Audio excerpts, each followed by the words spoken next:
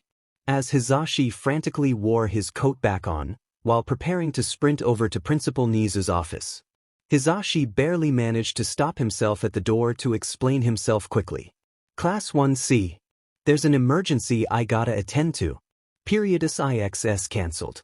You're free to either work on today's material, hang out, strategize for the UA Sports Festival, or go home early. Your choice. 𝗧𝗏𝗏𝗏. 3. Decide what y'all want going into the UA Sports Festival, then plan your path towards it as a class. For a moment that lasted way too long for some, Class 1C sat in collectively stunned silence with a mix of confusion and concern infecting the classroom, with only one shared thought in mind. It's only day 2, and there's already been a major incident? Still unsure of what to do, the class didn't dare to move a muscle from the very moment before Hisashi received that ping. And within that time, it seemed even the slightest drop of sweat would reverberate around the entire room, as is the potency of the silence in the Class 1C classroom. That was, until, as though a demon of confidence suddenly possessed a body amongst the class, recently elected class vice representative Izuku stood up, walked over to the door, closed it, then automatically walked up to Hisashi's classroom desk to take charge. He was just following instinct at this point. Alright, everybody. Since we've been given this rare opportunity to do whatever we want during an ongoing class, I propose we all stay here to strategize for the UA Sports Festival. Unanimously, everybody agreed. That asterisk. The guy I voted for as vice class rep. Kitsueki cheered in joy, as he vocalized most of the rest of the class sentiments aloud. The asterisk juice is loose. However, unlike what the class usually expected from Izuku, he didn't blush or react in any awkward way.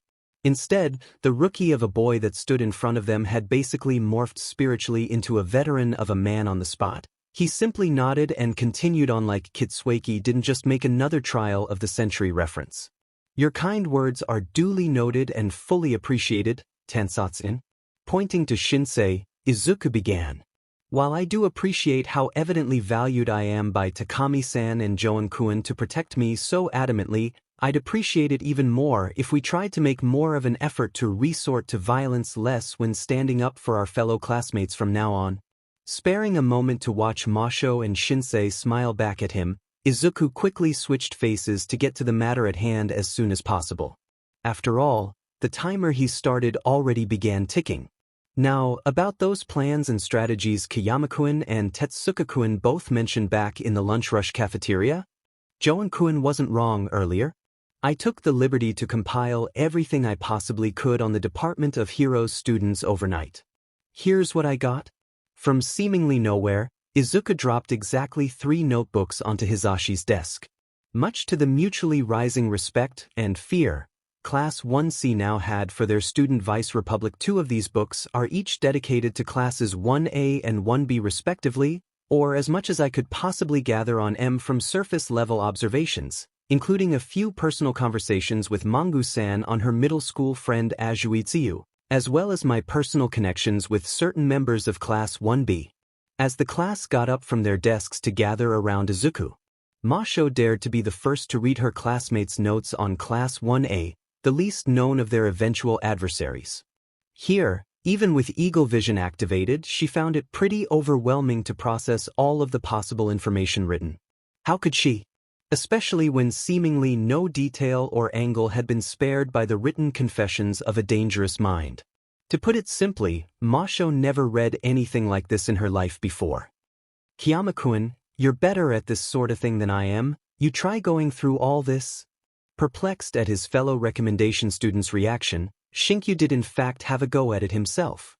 To which he almost immediately found out what's in there, containing far more intel than what he'd consider essential. Personally drawn and accurately depicted artwork of every Class 1A student. Names, date of births, nationalities, personality descriptions, quirk descriptions, double-sided quirk analysis, extensive strengths, weaknesses, opportunities, threats, SWOT analysis, support gear recommendations. There were even simplified summaries of everything in highlighted boxes. Finally, 𝗕𝐭𝐲 placed the notebook down, took a long pause to consider his words carefully. Then finally he turned around to Izuku and said with a traumatized tremble, "We really should be planning for the second and third events. Maybe a celebration party too?" Midoriya-kun managed to write pages upon pages of pro-hero agency standard analysis on a class he never actually met before. Vice Rep? 𝗕𝐭𝐲 tried to continue, as he found his decision to trust Masho's instincts had been more than validated in many ways. A wide smile plastered itself on 𝗕𝐭𝐲's face. "Even if I don't end up in the hero course on the first attempt, you still gotta teach me how to do this. These are insane notes." Once again, Izuku barely reacted to 𝗕𝐭𝐲's words, as he gestured for everybody to look through his notes in person at least once over. While this was going on, through the combined power of their contacts list, both Izuku and Chikuchi officially created the Class 1C group chat server. Before announcing, "Now if you look to your phones, you'll find yourselves a brand new group chat server created by both Togaike-san and myself," Izuku guided, as he showed the screen of his own phone to the rest of the class, elaborating. "The pages of these same notebooks will be uploaded to the server when I get home. The only thing you can do from there is read what I already wrote at home to try and create your own game plans." "Wait a sec, Midoriya-kun." Habuko suddenly realized an extremely overlooked aspect of Izuku's notes, as she compared entry number 17 to all the others. Why does Bakugo-kun have the most written about him? Compared to everybody else? How did you get all this? Isn't he one of the bigger targets in the sports festival? And doesn't he hate you? Tsutsutaka also chimed in on another observation, since they were getting into the mood of calling out possible discrepancies. "Yeah, you wrote way more on Azui-chan and Bakugo-kun than all the other students combined. Alright then, it's time for the wild card?" Izuku thought numbly to himself, knowing what he has to convince his class to do to get what they want somehow, grimacing in advance for naming 2 names that were both still touchy subjects to Izuku, at least for separate reasons. "Oh, that's 'cause I've known Kaken since we were in diapers. If I've analyzed anybody in all my life more than All Might, it's him. Wayat. Yeah. He's both a key reason why I originally wanted to be a pro hero like All Might, and also why I eventually abandoned that path before the UA entrance exam, to try and help others in any other way I can." Izuku finally reveals the 3rd notebook wordlessly, and lifts it in the air for everybody to read the name of the notebook at the front. Class 1A analysis for Class 1B's UA Sports Festival? 𝗔𝗂𝘁, as expected as the recently elected class representative, had been the first to try and interrogate Izuku about this. Midoriya-kun, you're not planning on giving this away to the very hero course class some of our classmates are trying to get into, are you? Izuku nearly flinched at his class rep's insinuation of betrayal, though he just as quickly regained his composure to smile and explain. The first 2 notebooks will be the completed versions. This version here's just a taste. Oddly, Hitoshi managed to deduce what Izuku meant quicker than the others do, giving his vice class rep a wry smile as he stated, "You're gonna go plus ultra and get some actual material from your 1B connections, aren't you? In exchange for any information they can gimme on some of the 1B students, yeah."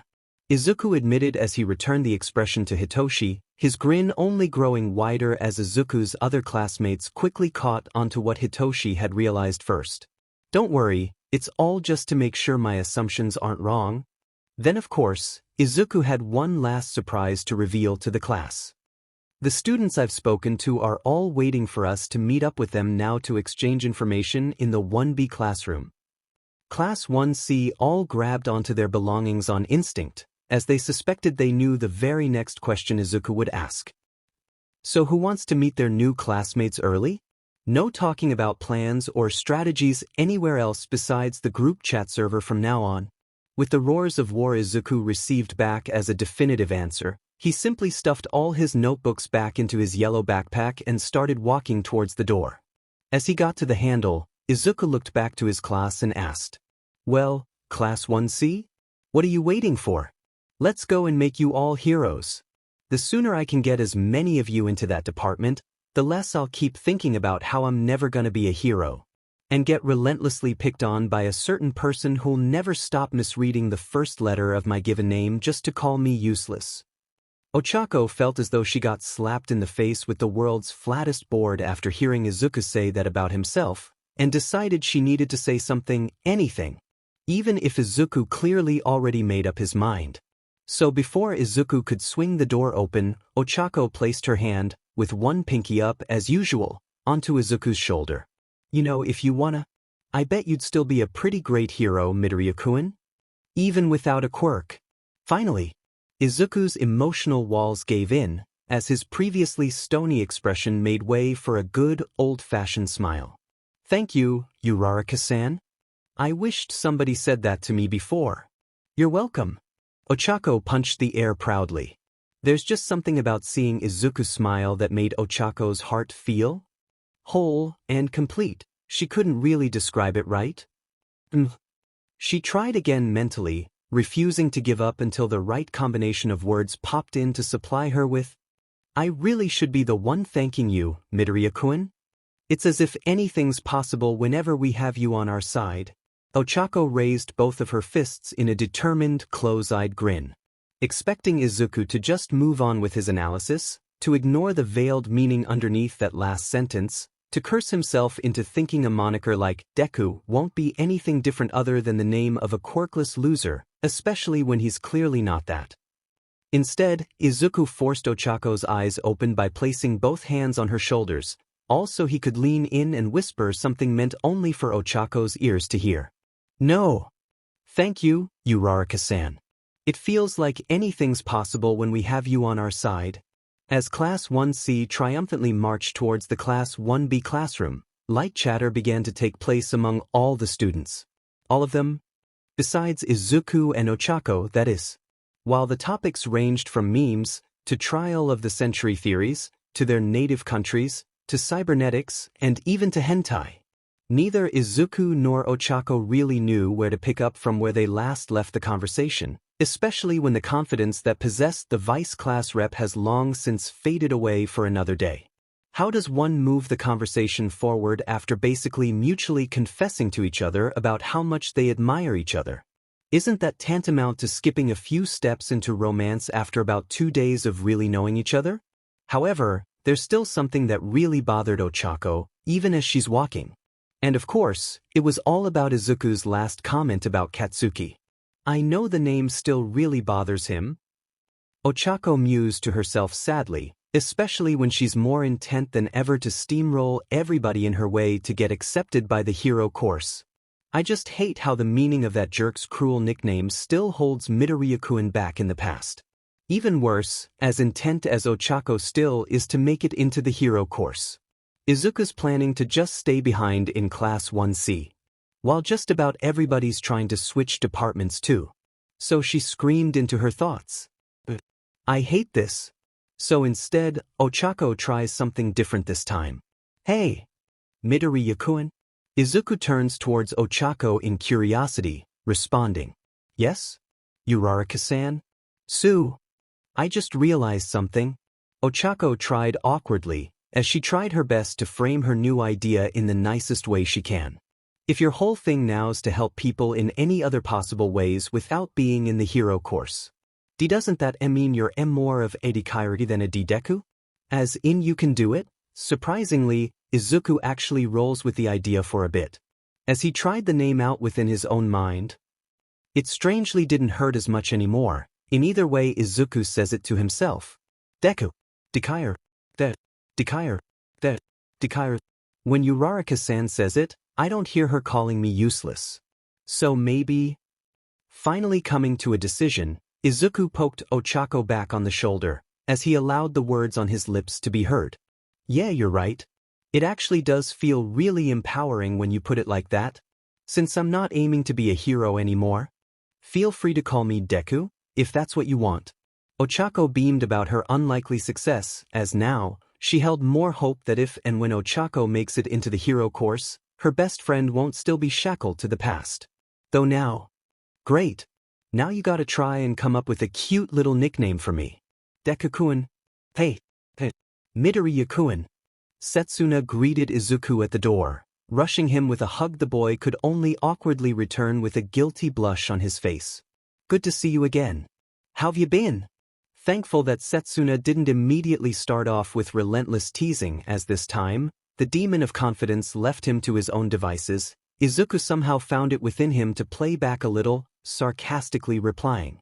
About as well as anybody else who got unanimously voted into being vice class rep, Toki-san. Yourself? Nah, they wouldn't be able to handle?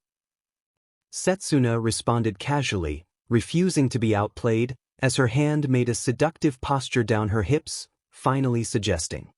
All of this. I can imagine.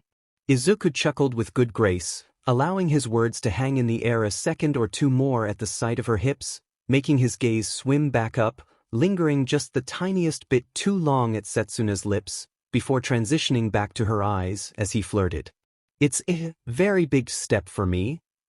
I know. Setsuna smirked as she bit onto her bottom lip, slowly taking a step towards Izuku, her eyes swiftly diving downwards, before resurfacing to meet his eyes just as quickly. It's a really... for a girl like me? As Izuku and Setsuna's held each other's gazes for what seemed like eternity. This entire exchange so far earned them both more than a fair few wolf whistles from the Class 1C boys, much to the eternal dismay of the Class 1C girls. Like a call from Mother Nature, her eyes fell off her face to look behind her Gen Ed buddy, seeing his classmates enjoy the show a bit too much, then instantly brings attention to Satsuhin. I don't suppose you'll introduce me to some of the boys and good time? Izuku patiently watched Setsuna, as he saw her detached hand fly past, then slowly slither down the chest of Satsuhin, who instantly blushed up a storm at the faintest touch. Which definitely scored the poor boy some chuckles and... Zuka switching his display to play an old, hyper-sensual saxophone song for about 4 seconds. For some particular reason.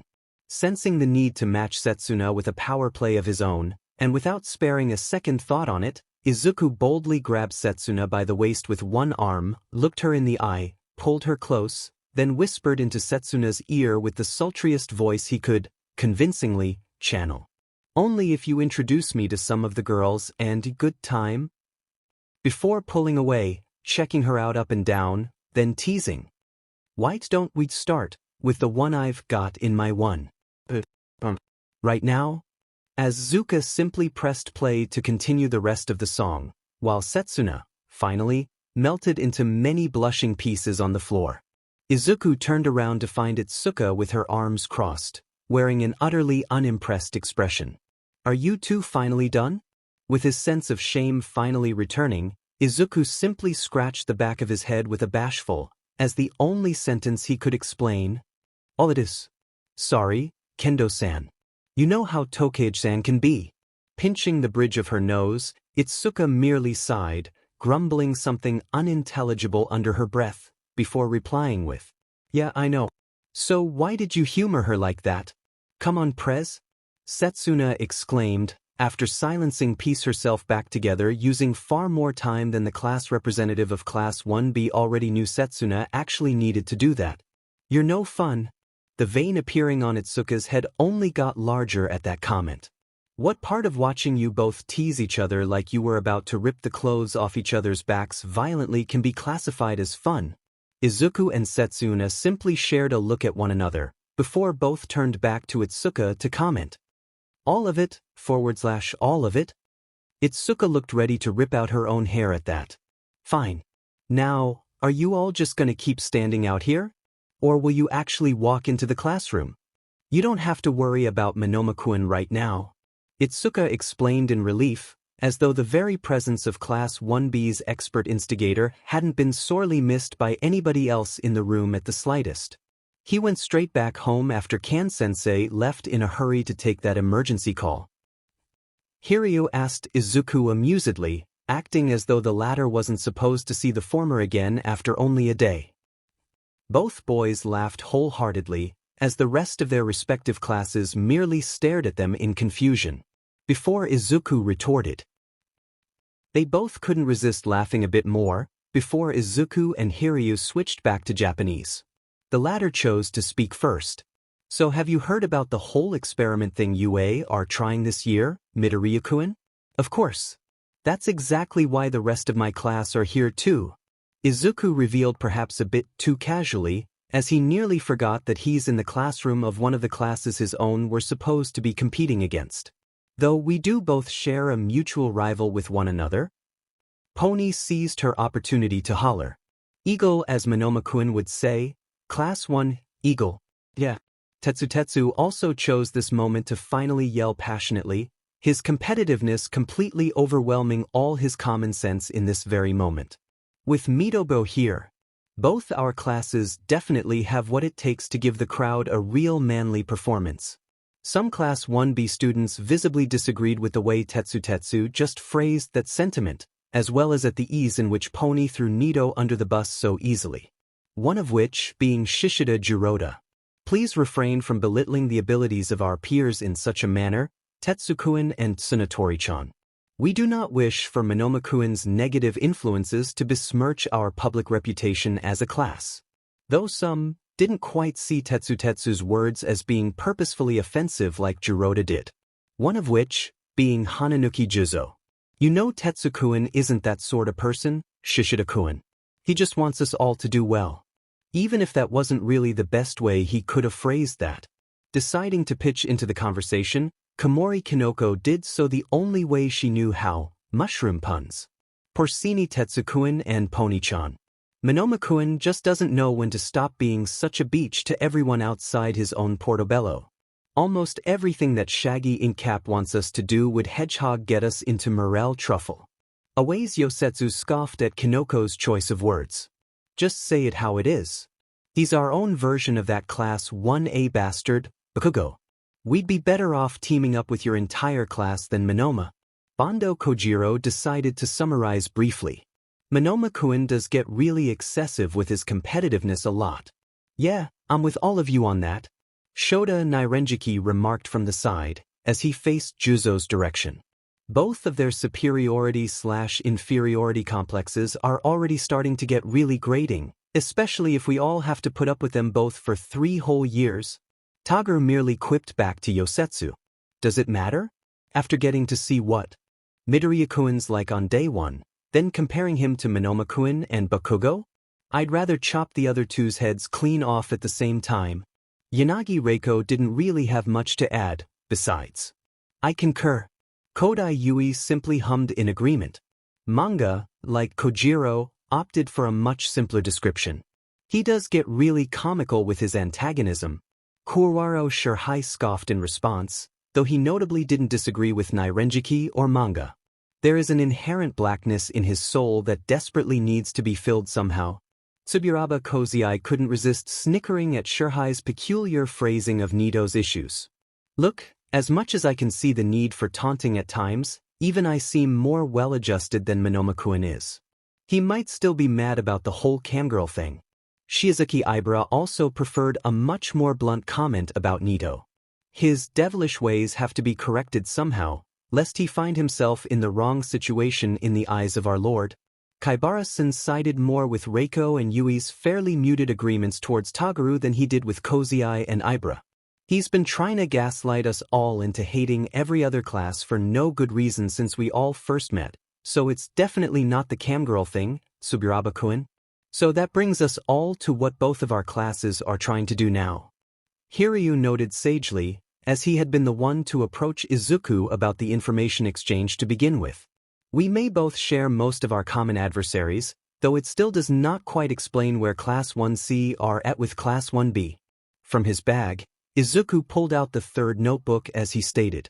The same as we always have been since the start, being forced to compete against each other's classes doesn't change any of that, and the experiment merely reinforces that idea. You're all every bit as welcome to our classroom, as we hope we also are to yours. Indeed. Hiryu managed to say, as he handed Izuku his own analysis notebook on the students Izuku could only analyze from educated guesses through orientation. Then your class may truly be one to watch this year. May the best prevail. At the sight of all those villains emerging from that purple/black portal, while it definitely isn't the right time to do so, Funsa Shosher couldn't help himself from thinking back to how he even found himself in this situation in the first place. Crown where? Were you crossed swords? Shosher normally wasn't the sort of person to back down when he got spoken to, let alone yelled at, with a tone like that. Except, this really isn't normal. The one time Shosher got held up, the one time he doesn't show up, almost all the boys had to be taken to prison hospitals. Shosher was the shot caller, and it really had been his fault. Crown mate, I had other things to do -- cross swords. Crown the fuck do you mean other things? Crossed swords, BK Rushi screamed back, utterly offended by the insinuation his longtime mate just made about the whole ordeal he just went through. Crown 7 of us were fighting for our fucking lives out there. 6 of them are probably hooked to heart monitors behind bars as we speak. Cross swords. Shosher, again tried to apologize. Crown look, I get it bro. I'm sorry Warwick, I fucked up -- cross swords. Crown do you now? Do you really? This ain't about trying to play pretend billionaires anymore, bruv cross swords. This had been the worst case scenario. Shosher didn't mean to leave Rushi and the lads to fend for themselves, not while he went away to deal with his offer from UA. Crown * we star. Needed. You cross swords. Crown and when we needed you, you're off doing whatever you were doing as the rest of us had to make sacrifice plays for one another, till I was the only one left standing to make it out of there alive. Cross swords, Rushi growled, pointing a finger at Shoshi's chest. Crown while you left us all to die cross swords. Crown you still trying to make it to Japan, innit? Cross swords, Rushi asked inquisitively after a period of silence. Shoshi's lack of a response gave Rushi all the answers he needed. Crown then take this memory with you there. Especially if you end up with a lovely batch over there cross swords, Rushi said as he sat down on the nearest chair facing Shosher. Crown we looked up to you since day one, cross swords. Shosher attempted to respond. Crown I know -- cross swords. Crown you know but you don't know. Cross swords, Rushi bit back bitterly. Crown when people look up to you mate? You don't get to be selfish, cross swords.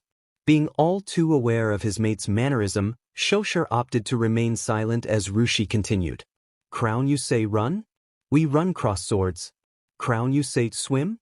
We dive iron -- cross swords. Rushi paused mid-sentence to switch the analogy. Crown you say light a fire? We show up with the fucking oil cross swords. Crown but whatever happens? It's on you, cross swords, Rushi stated as he got up to walk away from his former friend, ally, and leader. Crown and sushi? If any of the lads die? You cross swords. Though before leaving, Rushi turned back to utter his final parting words to 𝗓𝗓. Crown, you've failed us already. If you've ever valued our brotherhood at all, then the least you can do is to not fail M2 when shit goes horribly wrong over their crossed swords. 𝗵𝘃𝗍𝗂𝗧𝗏, Ida Tenya called out, attempting to break 𝗓𝗓 out of his haze. This is no time to observe. Hurry up and take shelter. As 𝗓𝗓 nodded and started running after the rest of Class 1A, he couldn't help himself from wondering if he'd live up to those words and really lay down his own life for the class. Did 𝗓𝗓 really need to? When a girl like Yaoyorozu Momo can create anything she can think of, what good can a hot head like him do? When a boy like Urashi Inasa can cause cyclones on the whims of his will, what good can a hot head like him do? When a girl like Ishido Mina can make something as volatile as acid adaptable to a wide variety of her situations, what good can a hot head like him do? When a boy like Tokoyami Fumikage can fall back on his sentient partner to unleash anything imaginable with the very power of darkness, what good can a hot head like him do? When a girl like 𝗔𝗂𝘁𝗵𝐿 can hear everything coming naturally without her even having to plug her jacks into surfaces for information, what good can a hot head like him do? When a boy like Todoroki Shoto can simply choose not to use his flames when he also has the power to freeze everything in his sight, what good can a hot head like him do? That last thought seriously bothered 𝗓𝗓.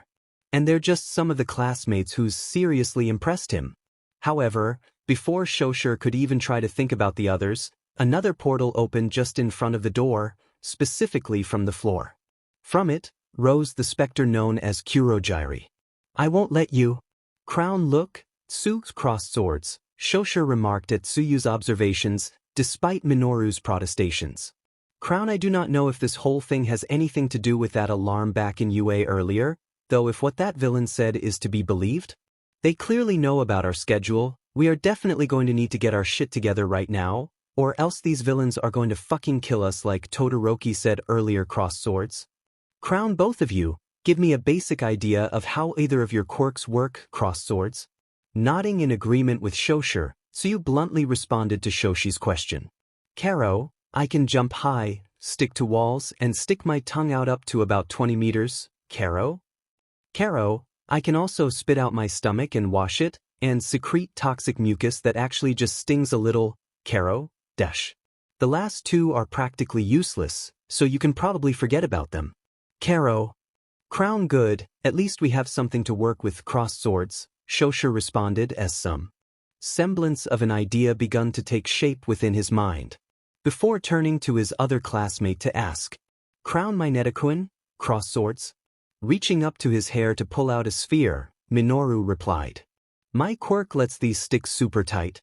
Pressing onto it to prove a point, Minoru continued. Depending on how I'm feeling, they can even stick for a whole day.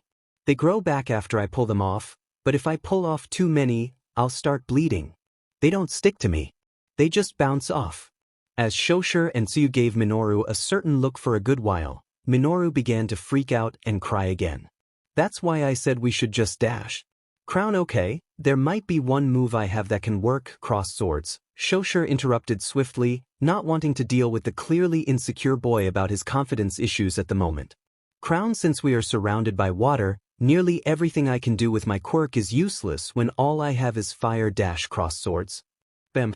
Being rudely interrupted by one of the villains beginning to attack the shipwreck, 𝗓𝗓 ignored what that villain said to press on with his own explanation.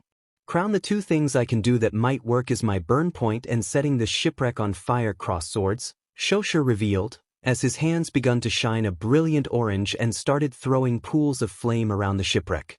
Crown, if I die within the next few minutes, I basically respawn back to where I originally placed down my burn point. Crossed swords? Crown, since the floors we are standing on are made of wood, my burn point should help this thing the fuel tanks faster. Crossed swords, 𝗓𝗓 explained, as both Tsuyu and Minoru's faces began to pale at 𝗓𝗓's insinuation. Crown, so we should all stay here for the fire to grow just long enough to make the villains curious and start searching the remains. Once I jump, Tsu should try jumping back to land, while my Netakun throws as many spheres around the shipwreck as possible.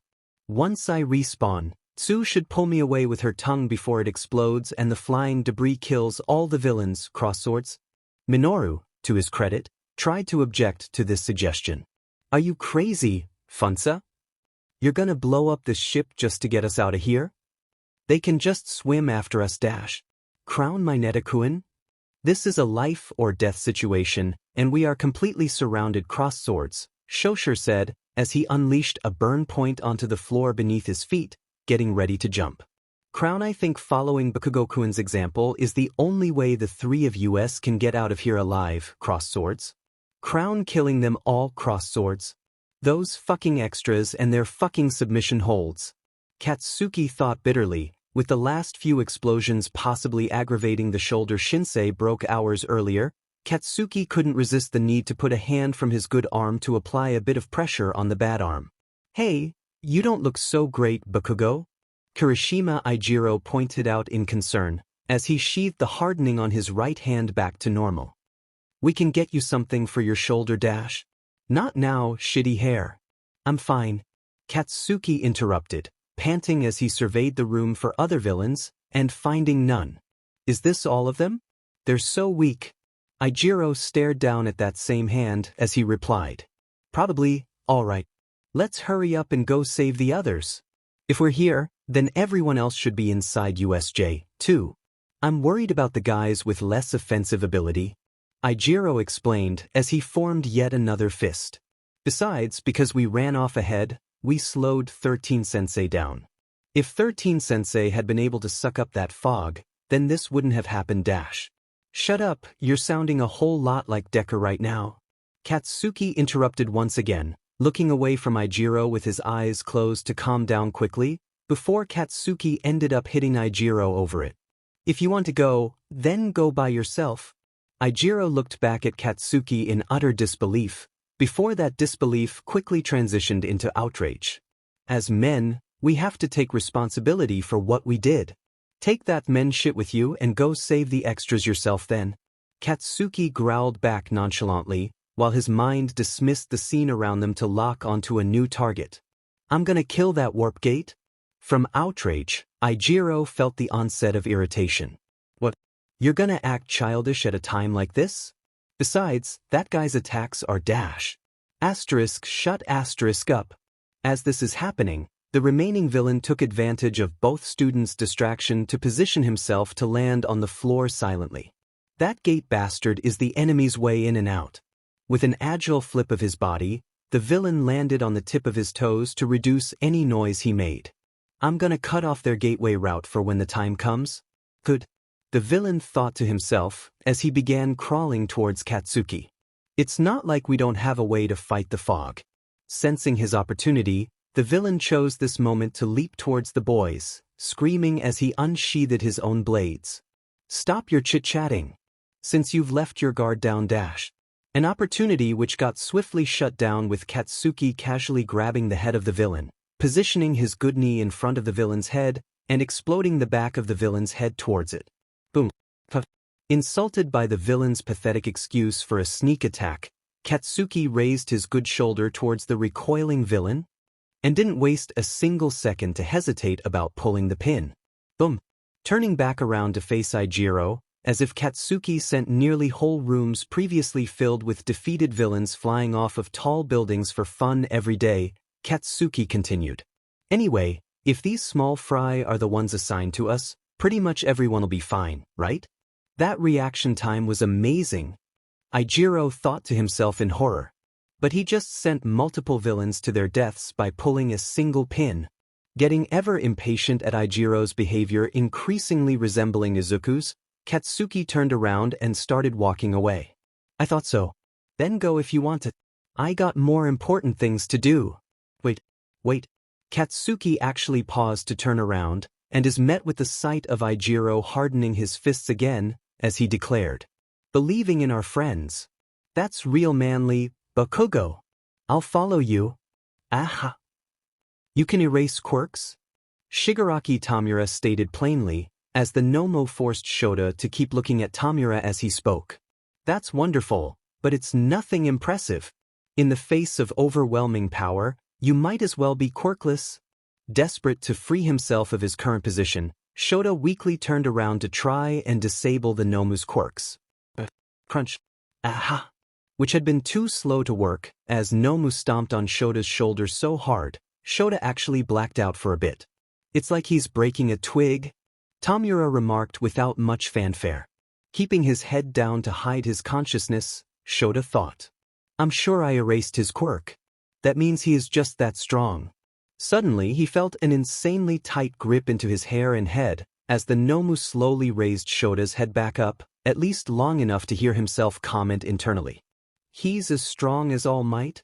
Before his world faded into the black. Sickened by the sadistic display of power in front of them, Minoru couldn't even stammer his words out of his mouth correctly from behind both of his hands, if only to physically restrain the vomit rising into his throat and nothing more. Funsa, I can't take it anymore. Sure, you must be having second thoughts, right? Equally as frightened by the sight, Tsu could only croak back weakly, her eyes never leaving the fallen form of 𝗧𝗏. 𝗧𝗏 couldn't even physically form any words at the moment. If this is what these villains can do to a pro hero like Eraserhead, crown **were** fucked cross swords. Shigaraki 𝗕𝗏𝗄. 𝗬𝗏𝗁 began, after reforming himself next to 𝗕𝗏𝗄. 𝗬𝗏𝗁, did you kill 13? 𝗕𝗏𝗄 asked, as he vaguely turned towards 𝗬𝗏𝗁. I put 13 out of action, 𝗬𝗏𝗁 explained grimly. But there were students that I was unable to disperse, and one of them was able to run away. At this, 𝗕𝗏𝗄 fully turned to face his master's creation, as all hope he had of ending the symbol of peace right here and now vanished into thin air. Slowly raising a hand to his neck to scratch himself, 𝗕𝗏𝗄 attempted to brainstorm a solution on the spot, only to discover it's game over. Even with the Nomu, he and 𝗬𝗏𝗁 would be surrounded by more pro-heroes than he can take down on his lonesome. Raising his other hand to try and scratch his stress away even harder, 𝗕𝗏𝗄 began to tremble furiously. 𝗬𝗏𝗁, if you weren't a warp gate, I would have crushed you to pieces. Then suddenly, another realization has struck 𝗕𝗏𝗄. We can't win against dozens of pros, before 𝗕𝗏𝗄 finally admitted. It's game over. His hands now beginning to drop, 𝗕𝗏𝗄 lamented. Man, it's game over this time. Turning back around to 𝗬𝗏𝗁, 𝗕𝗏𝗄 simply said, let's go home. Or, at least that's what he would have done, had 𝗕𝗏𝗄 not heard the faint whispers of Class 1A students behind him. Pausing where he stood to make sure those noises weren't imaginary, 𝗕𝗏𝗄 merely waited as he could hear splashing and more whispers, which meant 𝗕𝗏𝗄 had an audience behind him. This could work. Oh yeah. Before we leave, 𝗕𝗏𝗄 spoke again, as he slowly turned around to see 3 Class 1A students watching him from the water. Let's smash some of his pride. And started sprinting towards them. As the symbol of peace. As all 5 of his fingers made contact with the girl's face. Nothing happened. Which meant, damn it. Turning back around to face his Nomu, 𝗕𝗏𝗄 stated, you really are cool? Eraserhead. Before the Nomu bashed 𝗧𝗏's head against the floor once more. Crown shit, crossed swords, 𝗧𝗏 cursed to himself in his head, promptly jumping out of the water to try and take advantage of 𝗕𝗏𝗄's distraction. Crown, if this doesn't work, tell my family and mates I'm sorry, crossed swords. With a snap of his fingers, 𝗧𝗏 summoned a curving flare above his hands. And swung, just as 𝗕𝗏𝗄 turned back around to face the sudden noise. Only for 𝗧𝗏's effort to be met with a now flaming Nomu. Crown fuck cross swords, 𝗧𝗏 cursed aloud. Crown, that thing's still standing? How's it not even flinching at my hit? My curving flare clearly got cross swords. You move well. 𝗕𝗏𝗄 commended, with his back still turned away from 𝗧𝗏, and his hands still inches away from Tsuyu's face. But I'm already done with you. Nomu, crush. Skull. Slowly **. As the Nomu grabbed onto 𝗧𝗏's extended hand, quickly pulling him upwards to within eye level of the Nomu. It instantly broke 𝗧𝗏's rise with both hands planted firmly onto the poor boy's face. And started pressing. Face vomiting. Time slowed down to a near halt for Tsuyu. As she slapped 𝗕𝗏𝗄's hand away from her, Tsuyu shot her tongue towards 𝗧𝗏 and tried to pull. While this is happening, Tsuyu's hearing numbed to only a very specific noise she couldn't block out of her ears, even if she tried. 𝗧𝗏's screaming never stopped.